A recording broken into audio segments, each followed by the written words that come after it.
Hey teacher friends, this is Mrs. Nabali, bringing teacher friends and friends of teachers together in love. Back in 1991, Neil Howe and William Strauss coined the term millennial to describe people born in the early 1980s to the mid-ish 1990s. Today, millennials make up 38% of the workforce, and that number continues to grow.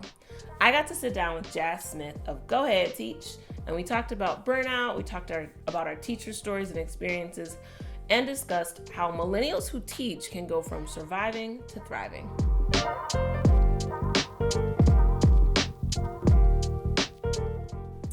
I might have been experiencing burnout for years throughout my first decade of teaching, but I was so consumed, not even consumed, I was just used to things always being hard. So it's just like, well, life is hard. What? You get over it and you keep going. But I think by the end of my 10th year, false, by the middle of my 11th year, girl, I don't know, someplace at the end of the decade. One of those years. I was like physically, I was finding myself going deeper into spirals of depression, and I was hating my job. And for some people, that's like, oh, big deal. Everybody hates their job. No. I was a person who loved my job. I still love teaching, but I hated my job. I was starting to imagine things that were not safe. I was like, I'm going to get these kids. Right. Yeah. And it's just like, this is not the way I want teaching to be. I was the person who was like, look, if you're going to be mean and nasty, you get out of this field before you hurt somebody's child. Agreed. And then I realized that I was being mean and nasty in my head when it came to myself, when it came to others, and I just wasn't great. And so, like you said, my body told me, girl, you got to get out of here. Yeah. And so I got out. And I think, you got summer vacation, which is a nice short get out, but you have to learn how to function through the school year. Yes. And a lot of us keep functioning, like you said, because it feels normal. Yeah. And you feel like this is what everybody's experiencing. So I'm not the only person. Everybody's struggling. Everybody's on this struggle bus. Everybody's complaining every day. We're all on the struggle bus. So, this bus has to be heading somewhere. But for me, I started teaching without any education background. Okay. I subbed for 2 months, and I was like, this is cool. I can do this. This won't be that hard.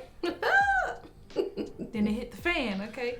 Full speed ahead. And I started teaching my first year, and I was like, okay, I can manage the kids. That was cool. I did not know how much paperwork was involved. I didn't know about the bureaucracy. I didn't know about differentiation. I just didn't know these things. I thought that I went into a classroom, I taught kids, the kids learned, I left when I went home. Oh. Yeah. I'm so sorry. I'm so sorry. Thank you. Shortly, I figured out that is not the case. There's a lot more involved. So my first year, I was at school for 12 to 13 hours every single day. From 7 to 7, or sometimes 7 to 7:45, 8 o'clock when I wasn't supposed to be in the building. And so I was like, okay, maybe next year is going to be better. I'm new to this profession, it's just a learning curve, right? Yeah. And then my second year, I said, hey, let me go back and get my master's, because I got to get certified. Let me go get my master's, and then all of this would just make more sense. Oh. So I added a second layer of stress and challenge on top of something that was already stressful. So first year took me out. The second year, I was like, okay, my ovaries, I would start feeling like somebody was squeezing my ovaries. Not a nice squeeze. Yeah, it wasn't a pet. It was a squeeze. It felt like that. And I was like, what is going on? So I met a lady at one of my friends' events, and her name is Jennifer Arnice. And she started teaching me about chakras and energy, and how your body holds on to energy, and how the energy can either benefit you or harm you. And she taught me about meditation. She taught me a lot of things spiritually that I'm forever grateful for. And so I started putting those things into practice, and I started to feel lighter. I started to feel like I had space for other things in my mind, and I was able to start creating balance throughout my life. And then my third year is when I started reading The Miracle Morning, and I was like, okay, I need a real routine. And I also started traveling more, which is like, that was my get out. During the breaks, everybody was like, oh, I know Jasmine's going to be going. Oh, she's going to be going. Because that's something that really allowed me to get away. And then it's something I could always take back with me to the classroom. So it's beneficial both ways.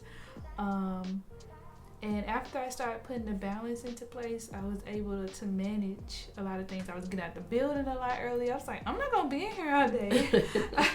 My third year, people was like, oh, you about to leave? What? You about to go? Yes, ma'am. Go on. See you tomorrow. And I just really was able to start meditating and really focusing on the things that matter to me and putting them in compartments in which I can manage and not want to hurt children or my administration. Yeah. Hey,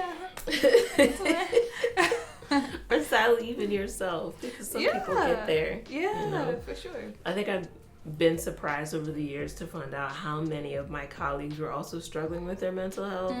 I've definitely would recommend therapy to a lot of my colleagues and was so happy when they took advantage of it. But I think there were also a lot of colleagues who were on medication as well to manage the stress. Yeah. And so sometimes you're not seeing, oh, my colleagues are stressed, because they're not gonna be like, girl, I'm on pills. Like that's not always a conversation folks want to have. But lots of people are managing their stress in different ways. Yeah. So it sounds like traveling was essential for you. And I know there are a lot of people who are like, how am I supposed to travel? I'm getting paid nothing on his teacher's salary. I know that with go ahead, teach. You also talk about side hustles. Yes, so absolutely. how does that help the millennial to keep from burning out? Well, the millennials, as we know, have a ton of debt. Okay? Because they said go to school. They said get a degree. They said you would get paid well. That's what they said. Who are they? But as we know, teachers do not get paid much. Yeah. You know, hopefully this whole epidemic, pandemic, all the demics will show people that we are out here putting in work day after day after day to educate our future. So hopefully someone will just say, you know, let's give these people a pay raise. But if that does not happen, we can't depend on the government or our counties or our state to increase our pay. I feel like we're responsible for increasing our own pay with side hustles. So I feel like I've had side hustles since I was probably like 17, 18. I started selling clothes at my dorm room. You should stay ready. Stay ready. From the thrift store. There you go. I'm about to do that. It was good. It got us some gas, you know, some food money. Yeah. But a lot of people leave the education field because of the fact that we get paid so little to do so much. But my goal is to encourage as many millennial educators as possible to use their skills and the things that they are good at to increase their pay with the side hustle or elevate their side hustle. It could be TPT, it could be creating lesson plans on TPT, or you could do things that are outside of education. I was interested in traveling, so I started a travel agency. That's what allowed me to be able to travel. And I started blogging, so I was able to negotiate being able to go stay at different hotels in exchange for writing a blog post or posting on social media. But I knew going in that I wasn't going to get paid that much. But I knew going in there's a certain lifestyle that I want. Yeah. And I think a lot of times we think if I have a certain job that equates to a specific lifestyle. Okay, I have to live like this because I'm a teacher. I can only drive this because I'm a teacher. But there's ways to elevate your lifestyle if you want and still be a teacher. That's good. I think for some people, they like to do a lot of different things. I'm definitely one of those people. I like some of the best years. Some of the best years of my life was when I was not only teaching, but I was also doing music, and I was also like, I don't know, there was always a million things I was doing, you know. So keying into that and not being afraid of like liking too many things at one time, that's also good. Because some people feel like if you're going to teach, teaching is your whole life and that's it. And it's like, well, millennials a lot of times are multi-potentialites. We have a lot of different interests and a lot of different skills, and if you can use them all, go ahead. What do you say to people who are like, well, I shouldn't have to work harder. I shouldn't have to do more jobs in order to love the life I live? I would say don't choose something that's just a job to you. Mm-hmm. I'm saying the side hustle. Yeah. Choose something that you actually have interest in. Like I said, I truly enjoy traveling. I would travel whether I was a teacher, if I was a police officer, whatever I was, I would choose to travel. So it's something that I know that I would consistently do and I consistently make money from.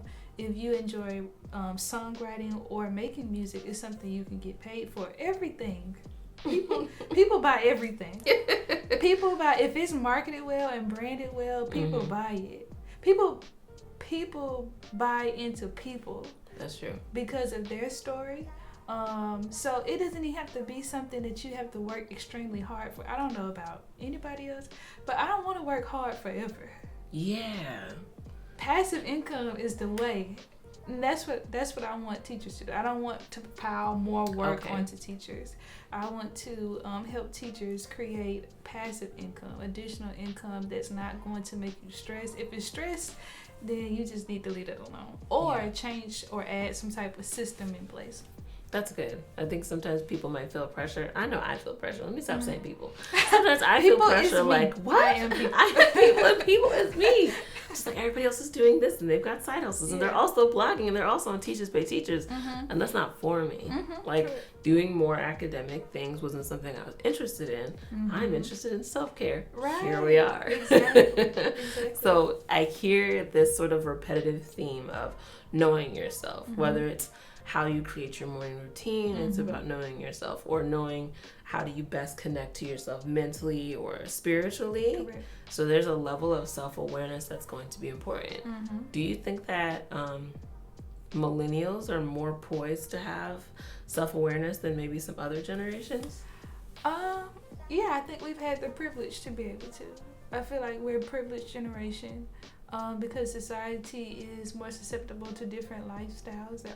Society is more open to different lifestyles. So I think that we have the privilege to expand more than maybe our parents or our grandparents. Our grandparents many times had to live in the shadows of who they really are, because of fear of not being accepted by society. But I think a lot of millennials say, forget what society thinks, I'm going to be me. So I think that self-awareness is something that we've been gifted with time and with progression. So I would definitely say yes. That's good.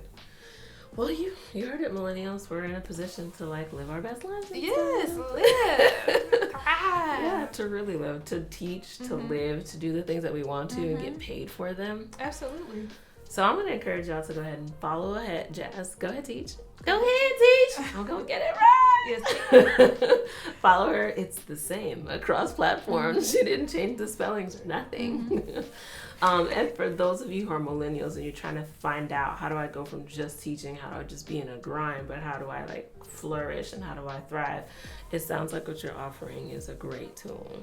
Absolutely. I feel like if you get your body in a line and you do what's right by your body, your mind will follow. If you get your mind right, then your money will grow. Oh, okay. She's got a whole little phrase. Sorry, not little. That was official and professional. My bad. I will not diminish what you've just done. Y'all, thanks so much for tuning in today. Remember, teacher friends, that everything you want, you can have. You really can. You just got to figure out what it is. Yep, and then align it with your lifestyle. Absolutely. Alignment. Thank you so much for joining us. Take care, teacher friends.